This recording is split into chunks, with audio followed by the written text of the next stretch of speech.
Assalamualaikum warahmatullahi wabarakatuh. Apa kabar sahabat-sahabat guru hebat? Senang sekali saya Pak Guru Adi kembali menjumpai sahabat-sahabat guru hebat semuanya untuk membahas informasi seputar dunia pendidikan. Dan kali ini saya akan membahas tentang tips mengetahui kemampuan awal peserta didik. Nah, untuk mengefisienkan waktu, langsung saja simak penjelasan berikut ini.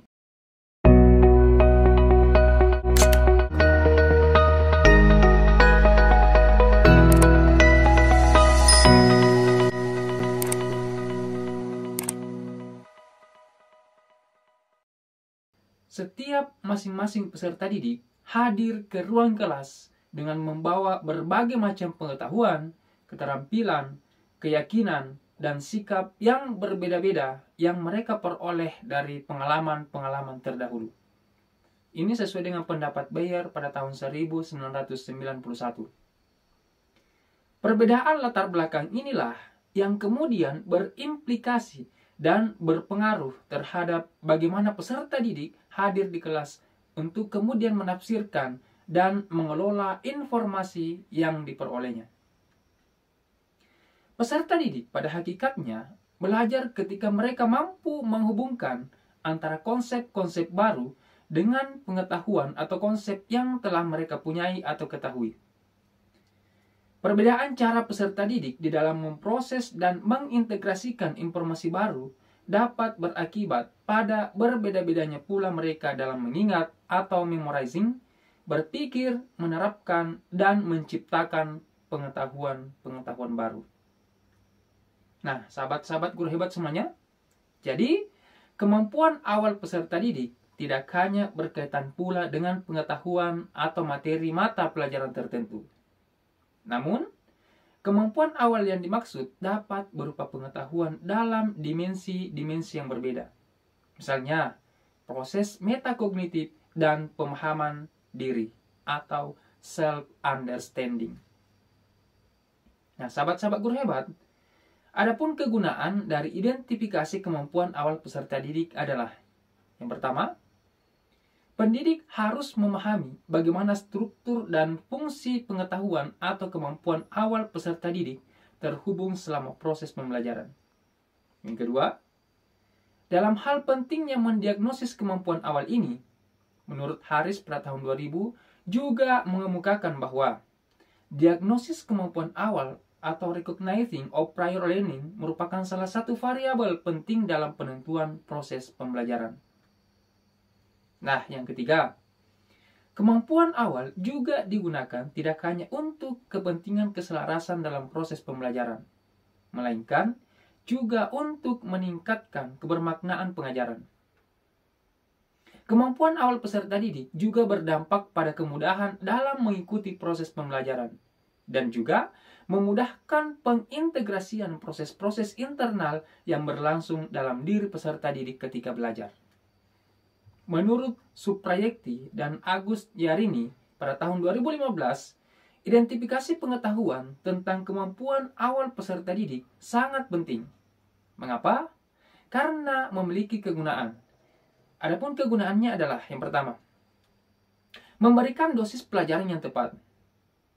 Maksudnya adalah materi yang diberikan dapat diorganisasikan dengan lebih baik. Tidak terlalu mudah bagi peserta didik karena materi yang akan diajarkan ternyata sudah dikuasai oleh peserta didik. Ataupun tidak terlalu sulit, karena bisa saja terjadi kesenjangan yang cukup jauh antara kemampuan awal peserta didik dengan pengetahuan baru yang harus dikuasainya. Selanjutnya, mengambil langkah-langkah yang diperlukan. Seperti misalnya, apakah peserta didik memerlukan remedial sebelum mereka siap menerima materi baru. Jadi, melalui identifikasi kemampuan awal peserta didik, maka guru dapat merancang kegiatan pembelajaran yang tepat termasuk pemilihan strategi, media, dan penilaian pembelajaran yang lebih baik. Yang ketiga, mengukur apakah peserta didik memiliki prasyarat yang dibutuhkan. Jadi, sahabat-sahabat guru hebat, prasyarat di sini adalah kompetensi yang harus dimiliki oleh peserta didik sebelum mengikuti pelajaran tertentu. Analisis kemampuan peserta didik berfungsi untuk menggambarkan statistik kemampuan yang dimiliki peserta didik. Nah, dalam hal ini, jika kemampuan prasyarat untuk mengikuti pembelajaran telah dimiliki peserta didik, maka pembelajaran dapat dilanjutkan ke topik atau materi berikutnya. Dan sebaliknya, jika tidak, maka guru dapat meminta peserta didik mengambil tambahan pelajaran khusus atau tertentu, atau bahkan melakukan review atau kajian terhadap materi terkait sebelum masuk pada materi pembelajaran yang sebenarnya. Nah, yang keempat, memilih pola-pola pembelajaran yang lebih baik. Nah, dengan mengidentifikasi kemampuan awal peserta didik, maka guru dapat mendesain skenario pembelajaran yang lebih baik, serta menentukan materi dengan lebih terorganisir, memilih strategi apa yang akan digunakan, serta menentukan media pembelajaran apa yang tepat dan dapat digunakan untuk membantu kegiatan pembelajaran. Nah, sahabat-sahabat guru hebat, selanjutnya, teknik-teknik mendeteksi kemampuan awal peserta didik. Nah, teknik-teknik yang dimaksud bisa dilakukan baik secara informal, misalnya mengajukan pertanyaan ke kelas, maupun dengan cara-cara yang lebih formal, misalnya melakukan kajian terhadap hasil ujian terstandarisasi atau memberikan ujian dan penilaian yang dibuat oleh guru.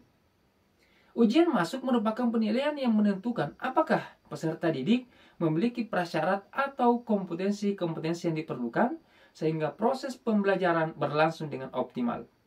Nah, sahabat-sahabat guru hebat, sebagai contoh, jika guru akan mengajar peserta didik tentang proses pemilihan presiden, maka peserta didik seharusnya sudah memahami makna presiden. Ya, sebagai salah satu konten prasyarat atau kemampuan awal peserta didik.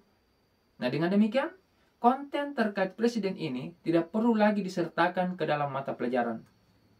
Nah, lebih lanjut, Suprayekti dan Agus Yarini pada tahun 2015 menyatakan bahwa teknik mendeteksi kemampuan awal peserta didik dapat dilakukan dengan beberapa cara. Yang pertama, menggunakan catatan atau dokumen yang tersedia.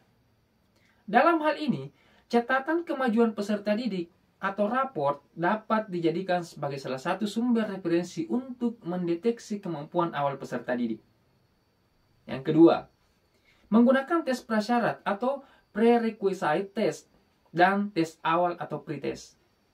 Tes prasyarat adalah tes untuk mengetahui apakah peserta didik telah memiliki pengetahuan dan keterampilan yang diperlukan ataupun dipersyaratkan sebelum mengikuti pelajaran tertentu. Nah, sahabat-sahabat guru hebat, sedangkan tes awal merupakan tes yang dilakukan untuk mendeteksi seberapa jauh peserta didik telah memiliki pengetahuan dan keterampilan terkait pelajaran yang akan diikuti. Nah, adapun teknik yang dapat dilakukan oleh guru diantaranya adalah dengan menggunakan wawancara, observasi, dan memberikan kuesioner kepada peserta didik. Nah, sahabat-sahabat guru hebat, yang ketiga adalah mengadakan konsultasi individual. Nah, teknik ini dapat dilakukan oleh guru dengan cara mewawancarai peserta didik secara informal. Nah, bisa berupa konseling untuk mengetahui prestasi peserta didik ataupun untuk mengelaborasi masalah yang mungkin dimiliki oleh peserta didik. Yang keempat, dengan menggunakan angket atau kuesioner kepada peserta didik. Tujuannya adalah untuk memperoleh informasi terkait bagaimana karakteristik peserta didik, khususnya kemampuan awal ataupun pengalaman yang sudah dimiliki oleh peserta didik kita. Nah, sahabat-sahabat guru hebat, adapun jenis-jenis kemampuan awal peserta didik adalah yang pertama, keterampilan intelektual. Keterampilan intelektual merupakan jenis pengetahuan prosedural yang merupakan kemampuan awal dengan jenis komponen keterampilan yang lebih sederhana. Nah, keterampilan ini meliputi yang pertama, diskriminasi, yang kedua, konsep konkret, yang ketiga, penggunaan aturan, dan yang keempat adalah problem solving atau pemecahan masalah. Yang kedua adalah strategi kognitif. Kapabilitas strategi kognitif adalah kemampuan untuk mengkoordinasikan serta mengembangkan proses berpikir dengan cara merekam, membuat analisis dan juga sintesis. Kapabilitas ini terorganisasikan secara internal sehingga memungkinkan beberapa aspek seperti perhatian belajar, mengingat, dan berpikir peserta didik menjadi terarah. Contoh penerapan dari kapabilitas strategi kognitif adalah, misalnya, seorang guru akan membelajarkan materi kepada peserta didik yakni terkait dengan macam-macam bencana alam. Nah, di dalam apersepsi, untuk menggali kemampuan awal peserta didik, guru tersebut perlu mengembangkan proses berpikir mereka dengan memintanya untuk membaca artikel di majalah ilmiah terkait dengan macam-macam bencana alam. Yang ketiga, informasi verbal. Kapabilitas informasi verbal merupakan kemampuan untuk mengomunikasikan secara lisan pengetahuan tentang fakta-fakta. Informasi verbal diperoleh secara lisan, membaca buku, dan sebagainya. Informasi ini dapat diklasifikasikan sebagai fakta, prinsip, dan nama generalisasi. Informasi verbal juga merupakan kemampuan untuk mengenal dan menyimpan nama atau istilah, fakta, dan serangkaian fakta yang merupakan kumpulan pengetahuan. Nah, sebagai contoh, ketika guru akan memberikan materi tentang perhitungan segitiga dengan menggunakan rumus Pythagoras, guru dapat membuat daftar kemampuan awal yang harus dimiliki oleh peserta didik tersebut dengan diantaranya dengan peserta didik mampu menyebutkan dalil Pythagoras yang berbunyi, pada segitiga siku-siku berlaku kuadrat sisi miring sama dengan jumlah kuadrat sisi-sisi siku-sikunya. Yang keempat, sikap. Kapabilitas sikap adalah kecenderungan untuk merespons secara tepat terhadap stimulus atau dasar penilaian terhadap stimulus tersebut. Respon yang diberikan oleh seseorang terhadap suatu objek mungkin positif, mungkin pula negatif.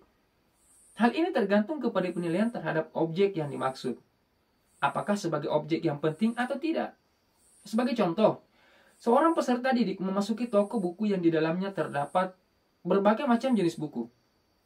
Nah, jika peserta didik tersebut memiliki sikap positif tentang dan senang terhadap matematika, tentunya sikap yang dimilikinya tersebut akan berimplikasi terhadap terpengaruhnya peserta didik tersebut untuk membeli buku matematika dibandingkan buku-buku yang lain.